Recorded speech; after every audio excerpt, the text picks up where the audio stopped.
I was asked to do a background paper on risk regulation, by which I mean the ways in which society uses laws and regulations to manage threats to the environment, health, or human safety.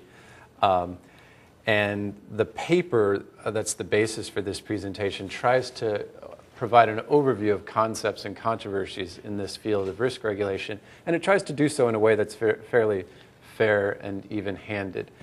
This talk will not be fair and even-handed, because what's the fun of that? Instead, I'm going to present a really unfashionable argument, which is that I believe the future of risk regulation should lie in its past. So like Nigel Cameron earlier, who described his talk as fairly a tad iconoclastic, I will also be going against the grain of the dominant script right now that one finds in the area of risk regulation. So that dominant script being that we need to undertake a reform story in which the excesses of our earlier efforts to manage environmental health and safety risks are thought to be in need of disciplining now by the twin insights of sound science and economic reasoning. Now, this is not merely an argument in favor of using thorough and reliable empirical information about the consequences of policies, because after all, no one would argue that policies should be based on moral principles alone, right, irrespective of the consequences of policies. No one would argue that, right?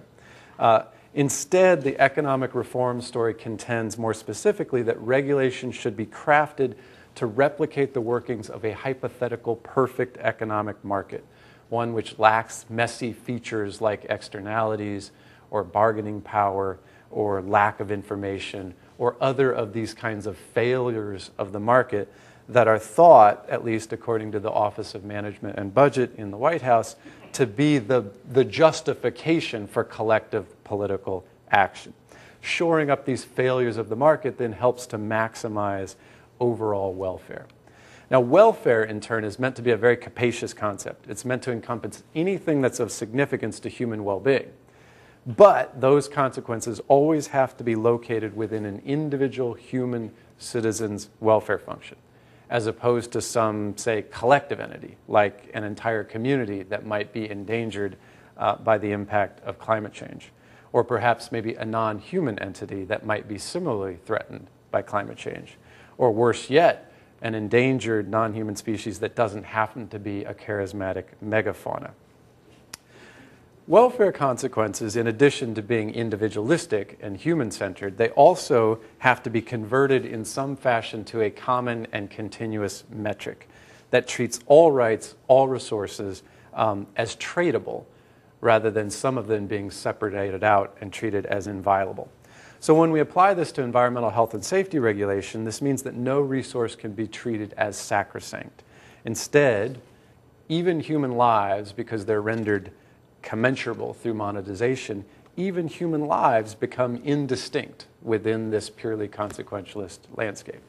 So when we combine that with the exclusively individualistic conception of where it is that welfare resides, the approach can lead to absurd results. For instance, nothing within the welfare economic framework precludes the possibility that it might appear to be welfare maximizing to avoid regulations that are in fact necessary to avoid the extinction of the human species.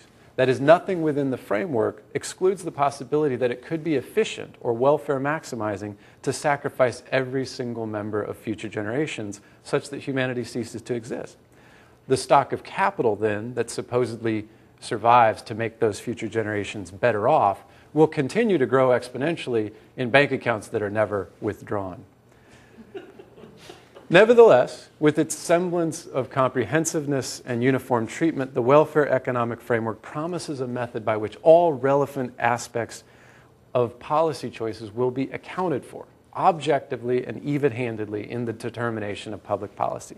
Now, so compelling has this promise become that cost-benefit analysis is now regarded as a basically nonpartisan and basically non-controversial fixture of the regulatory state. I want to suggest that this tale, in which risk assessment and cost-benefit analysis are the twin heroes that save us from those excesses of 1970s-era environmentalism, I want to suggest that that has caused us to lose sight of a great deal of moral and practical wisdom that remains alive within those early and supposedly inefficient environmental laws. I want to suggest we should go back to the future to recover this wisdom before we set about writing the next chapter in the story. So to support this unfashionable argument, I'm going to offer two quick examples from a recent EPA rulemaking in which, at least in my view, the economic approach to environmental law spilled over into areas beyond its competence. These examples come from a cost-benefit analysis that EPA conducted in connection with a long-delayed rule to try to reduce mercury emissions from power plants. Now, the primary health benefit that was assigned to the mercury rule consisted of avoided instances of mental impairment to infants from in utero exposure due to elevated maternal blood mercury levels from eating contaminated fish. So to assess the welfare significance of this health benefit, the EPA's regulatory analysts first estimated the number of IQ points that otherwise would be lost from mercury emissions, which they then transformed into dollar values by referencing empirical studies that find a correlation between IQ levels and expected earning potential. Now, citing a need to be comprehensive, though, they then reduced the dollar value of these lost IQ points due to the fewer years of education that people with lower IQs typically seek, which in turn saves society the resources of tuition expenses and foregone years of productive labor when you'd otherwise be at school. Now, to see why this approach was inadequate, consider what would have followed if the costs of higher intelligence had turned out actually to be even greater than the enhanced earning potential. If it's true that everything depends on what the facts turn out to be, as the cost-benefit proponent would have it, then it could well have been optimal for the EPA to mandate increased mercury emissions, because the IQ level of our children would have appeared to be inefficiently high according to the EPA's welfare accounting. Or imagine for a moment that the question facing us was not whether to allow mercury emissions to inflict harm on unborn children, but whether to use genetic engineering techniques to directly create newborns with reduced intelligence. At that point, now some might invite philosophical debate about whether ignorance truly is bliss, but would anyone seriously contend that the question should be resolved by comparing earning potential with avoided tuition expenses? Although the example is purely hypothetical, the critical analytical point is that there are no resources within the welfare economic paradigm to avoid this conclusion. Just as it can appear to be welfare maximizing to cause future generations to cease to exist, society also can appear to be better off with the mental capacity of its children deliberately impaired. Now, a similar confusion occurs with respect to the role of what's called victim avoidance behavior in the economic analysis of environmental law. Occasionally, the harms of pollution and other environmental impactful activities can be avoided either by reducing those harmful activities or through the adoption of avoidance behavior on the part of the threatened individuals. So in the mercury emissions rulemaking, a key issue raised by environmental justice advocates centered around higher levels of contaminated fish consumed by members of Pacific Northwest and Great Lakes Native American tribes, because they're primarily subsistence fishers.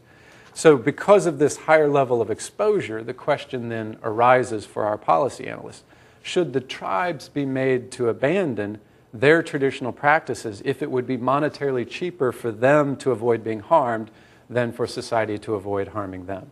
So from the welfare economic perspective, there's no a priori reason to prefer one or the other approach, because everything depends on cost and benefits stripped of moral content.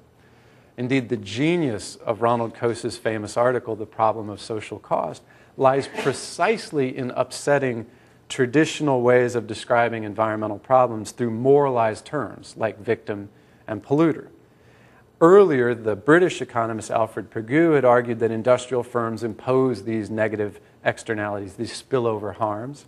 Coase instead insists on seeing only reciprocal relationships between parties who desire to use a resource, like the atmosphere, in a way that can't be jointly achieved.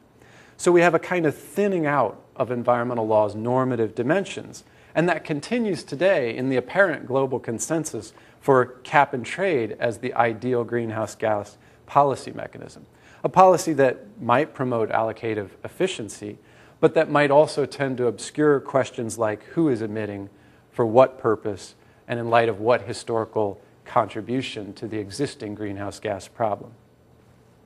Now, the EPA did not add much moral texture in its environmental justice analysis for the Mercury Rule.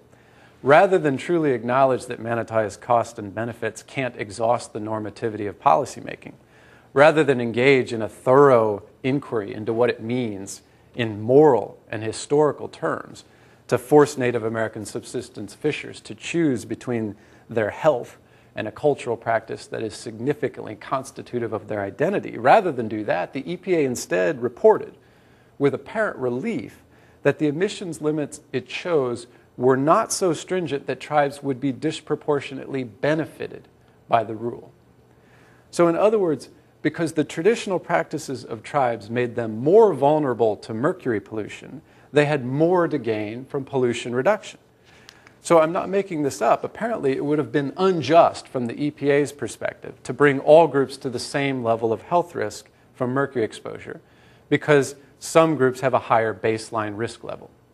But that, of course, assumes that this baseline risk level is somehow morally neutral and that all we need to do is look then at costs and benefits stripped of content when we make our laws and regulations rather than look at the moral texture of our history. I believe that passing moment in the EPA rulemaking is revealing. I think only an overextended form of welfare economic reasoning, one that sees disembodied welfare impacts to the exclusion of the lives and the communities and the histories that are visited by those impacts, could have identified unfair benefits to Native Americans as the chief environmental justice concern at issue in Mercury. Consider, as an analogous case, anti-discrimination law, where we've attempted with some success to force employers to hire, promote, and fire without regard to race and other protected statuses. So in the absence of those legal protections, many individuals within disadvantaged groups historically attempted to mask their identity in order to pass as a member of the dominant group and therefore receive equal or at least better treatment.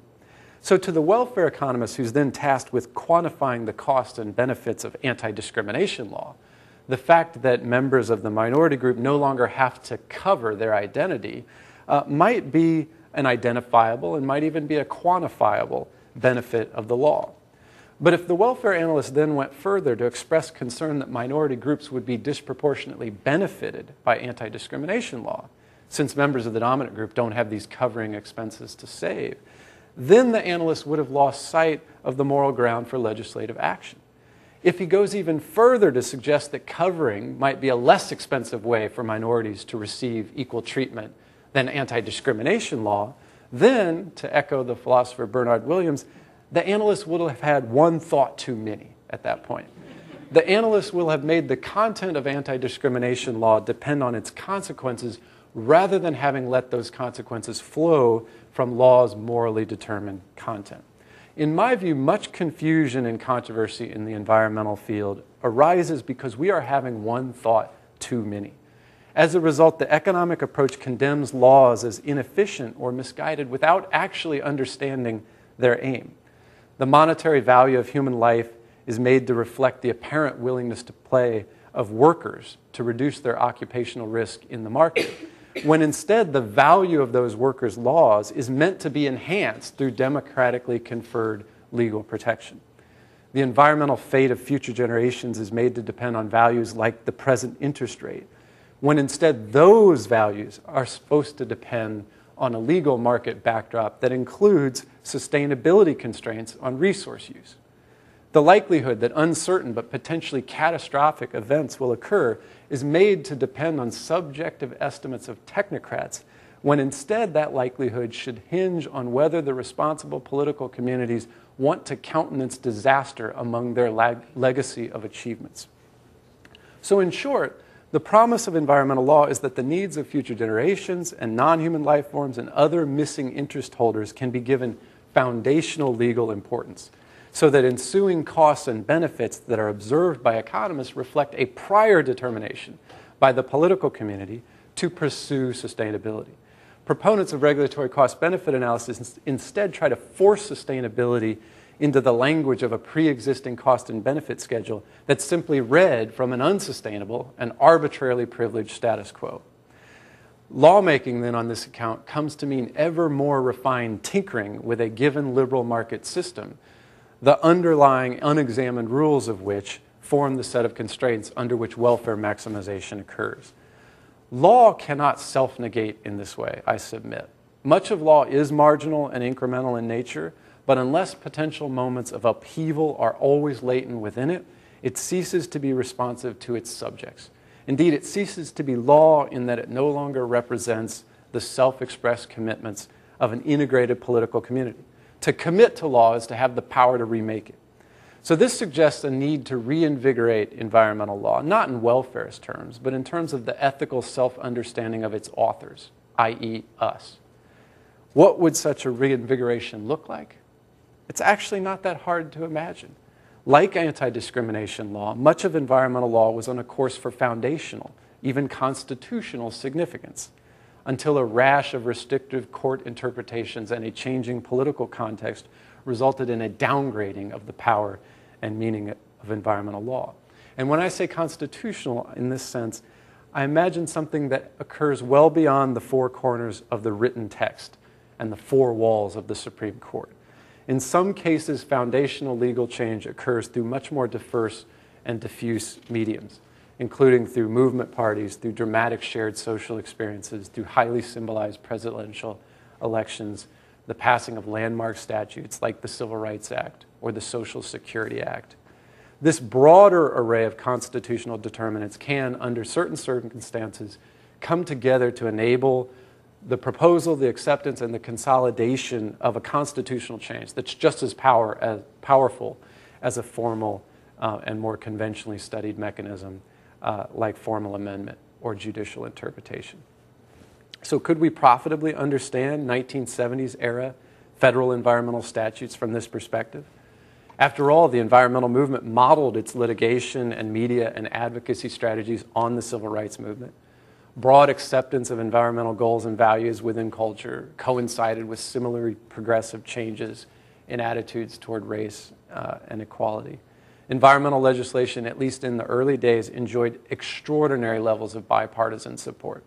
Indeed, even our most environmental president is none other than Richard Nixon, who created the EPA and who accepted environmental policies in a way that led to its ultimate foundational legitimacy, just as his refusal to block the Civil Rights Act helped to signal the ultimate constitutional success of the Second Reconstruction.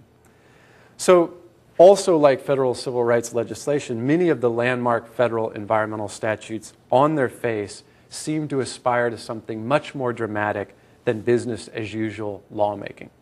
So, unless you're already aware of the way in which the National Environmental Policy Act was subsequently curtailed by judicial interpretation, you can only read that statute as a deliberate effort to revolutionize the approach of agencies and courts to the implementation of all law.